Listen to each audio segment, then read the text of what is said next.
성부와 성자와 성령의 이름으로 말씀드립니다. 한 주간 또 안녕하셨는지요? 새해가 언제부터 시작되는지를 따지는 방법에는 여러 가지가 있습니다. 교회력에 따르면 12월경부터 새해가 시작됩니다. 한국에서는 가을이 마무리되고 본격적인 겨울이 시작되는 12월에 새해가 시작된다고 보는 교회력도 계절적으로 꽤 의미가 있다고 봅니다. 오늘이 벌써 교회력으로 마지막 주일입니다. 교회에서는 교회력의 마지막 주일을 왕이신 그리스도 주일로 지킵니다. 우리는 교회력의 끝자락에서 주님을 왕이신 그리스도로 고백하는 시간을 갖게 됩니다. 이 고백의 의미가 무엇인지 깊이 생각하는 저와 여러분이 되기를 주님의 이름으로 기원합니다. 지난 10월 초 지금은 국민의힘 대통령 후보로 선출된 후보가 같은 당 후보자들과 토론 도중 여러 차례에 걸쳐 TV 화면에 비친 손바닥의 글자로 인해 곤욕을 치른 적이 있습니다. 그 글자는 다름 아닌 왕자였습니다. 여야를 막론하고 지금처럼 개명한 시대에 주술을 믿는 후보가 대통령이 되어서는 안 된다고 입을 모았습니다. 그리고 일반 국민들 역시 실소를 터뜨렸습니다. 그런데 그 글자의 효험 때문일까요? 아이러니하게도 윤 후보는 현재 여러 여론조사를 통해 민주당의 이 후보를 앞서고 있습니다. 물론 그 글자 때문은 아니겠지만 그러한 사건에도 불구하고 지지율이 고공행진을 하는 것은 그 논란이 삭막한 대선 경쟁 체제에서 초보 정치인이 저지른 해프닝 춤으로 비쳤기 때문입니다. 또 다른 한편으로는 그것이 통하기만 한다면 왕이라는 글자를 손바닥에 써서라도 최고의 지위에 오르겠다는 한 사람의 초조함과 욕망을 여과 없이 볼 수 있었던 기회였습니다. 겉으로는 국민 정서나 큰 표밭인 기독교인들이 눈총이 두려워 시시하지만 사실 역술인들을 가장 선호한 부류가 바로 정치가들입니다. 4년 혹은 5년마다 한 번씩 벌어지는 선거라는 예측 불허의 이벤트에 대비하기 위해서는 뭔가 의지할 만한 구석이 있어야 하기 때문입니다. 그래서 대부분의 정치가들은 역술인들과 두터운 친분을 지니고 있으며 여러 조언을 구하느라 암암리에 그들을 곁에 두고 있다고 합니다. 선거 중에 선거인 대통령 선거가 이제 코앞으로 다가왔는데 무언가에 의지하고 싶은 심정을 잘 감추지 못한 초보 정치인의 서투름이 사람들의 비웃음을 산 것입니다. 그런데 후보가 자신의 손바닥에 썼던 왕이라는 글자가 의미하는 바는 무엇일까요? 단지 최고 권력자를 의미하는 것일까요? 또한 왕으로 오신 그리스도와 세속에서 말하는 왕에 의미하는 어떤 차이가 있을까요? 오늘 일독서인 사무엘 하에서는 다윗 왕이 남긴 마지막 말에 대해 전하고 있습니다. 그러나 이스라엘에 처음부터 왕 제도가 있었던 것은 아닙니다. 이집트로부터 탈출하여 가나안에 정착한 이스라엘 사람들은 왕이 아니라 판관들이 다스리는 세상에서 살았습니다. 왜냐하면 이스라엘의 왕은 지상의 인간이 아니라 하느님이라는 의식이 강했으며 왕을 통한 중앙 집권적인 통치가 없어도 12지파의 연합체를 중심으로 한 통치가 큰 불편함이 없었기 때문입니다.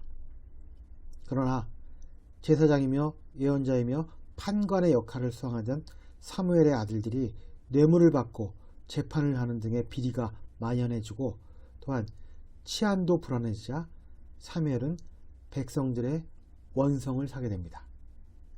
그리고 외세인 블레셋의 침략 역시 이스라엘 사람들이 강력한 왕권을 요구하는 하나의 큰 이유였습니다. 이들은 법궤를 빼앗아 이스라엘 사람들의 자존심에 상처를 주고 민족의 장래를 어둡게 했습니다. 이에 강력한 왕권을 중심으로 대내외적인 질서를 다시 세울 필요가 있었던 것입니다. 그래서 이스라엘의 최초의 왕인 사울이 세워집니다. 이방 민족인 팔레스티나 사람들과의 전쟁 수행에 뛰어난 재능을 보인 사울은 승승장구합니다. 그러나 사울은 전쟁 수행에 있어서 종교적 의무를 따르지 않아 사무엘과 갈등하게 됩니다. 그리고 부하이지만 사울은 수천 명을 죽이고 다윗은 수만 명을 죽였다는 노래에서 보듯이 자신보다 더 많은 인기를 누린 다윗에 대해 불같은 질투를 하다가 결국에는 자살로 생을 마감하고 맙니다. 명분이란 말이 있습니다. 직책이나 이름에 따라 주어진 몫이란 뜻입니다. 사람이 어느 직책에서 성공을 하려면 그 직책이 지니고 있는 권한과 한계를 잘 이해한 후 그것에 따라 잘 수행하는 것이 필요합니다. 가령 대통령이면 대통령, 주교이면 주교로서 행해야 할 행위의 범주가 있습니다. 그런데 사람들로부터 대통령이 왕이냐 혹은 주교가 왕이냐 라는 소리를 듣게 된다면 이미 그 직분의 수행은 실패한 것으로 볼 수 있습니다. 왜냐하면 그 이름에 맞는 몫의 행위를 제대로 하지 못했기 때문입니다. 이런 의미에서 이스라엘 최초의 왕인 사울은 안타깝게도 왕이라는 직책에 대한 이해가 부족한 사람이었습니다.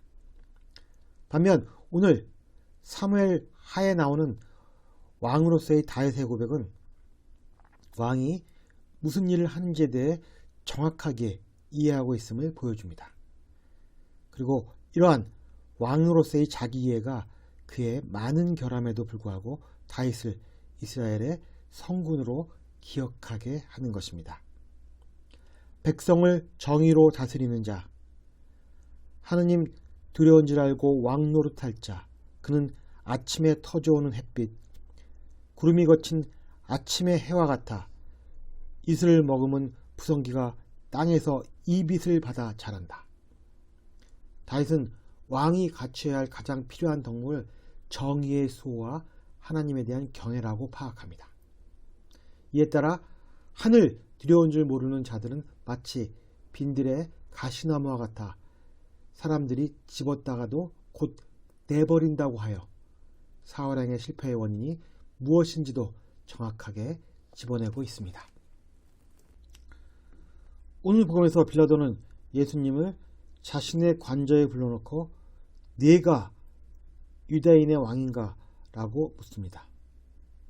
그러자 예수님은 내 왕국은 이 세상의 것이 아니다. 만일 이 세상 것이라면 내 부하들이 싸워서 나를 유대인들의 손에 넘어가지 않게 했을 것이다. 내 왕국은 결코 이 세상의 것이 아니다. 라고 대답하십니다. 저는 예수님의 이 대답을 통해 당신의 왕되심을 분명히 밝히셨다고 생각합니다. 그러나 당신의 왕되심과 그 나라는 빌라도나 보통 사람들이 이해하는 그런 나라가 아니라는 점입니다. 그러나 빌라도는 이러한 점을 새겨듣지 않고 다시 묻습니다. 아무튼 내가 왕이냐? 그러자 예수께서는 내가 왕이라고 내가 말했다. 나는 오직 진리를 증언하려고 태어났으며 그 때문에 세상에 왔다. 진리편에 선 사람은 내 말을 귀담아 듣는다고 답하십니다. 이에 빌라도의 입에서 터져나온 말이 바로 그 유명한 그렇다면 과연 진리가 무엇인가 였습니다. 초대교회의 교부 어거스틴은 하나님의 도성에서 하나님의 도성과 지상의 도성에 대해 구분합니다. 두 도성은 세상에서 겹쳐 있기도 하지만 결국 겹쳐질 수 없는 이질적인 무엇입니다. 왜냐하면 그 작동 원리가 다르기 때문입니다. 지상의 도성이 우리가 익히 알고 있는 방법에 의해 다스려지고 그곳에서 제일 높은 사람이 우리가 알고 있는 왕이라고 한다면 진리를 구현한 하나님의 도성과 그곳을 다스리는 왕은 전혀 다른 존재입니다. 진리를 행하는 인간은 십자가에서 죽기까지 자신을 남에게 내어주는 인간입니다. 왜냐하면 하나님은 강력한 힘이나 덕행이 아니라 예수를 통해 자신을 내어주는 사랑으로 존재해 오셨기 때문입니다. 이것이 바로 진리의 참모습입니다. 예수님은 이러한 하나님의 진리를 가장 잘 수행하셨기에 우리의 왕이 되시기에 부족함이 없는 분이십니다. 예수께서 진리의 왕이 되신 이유를 기억하며 1년을 마무리하는 저와 여러분이 되기를 주님의 이름으로 기원합니다.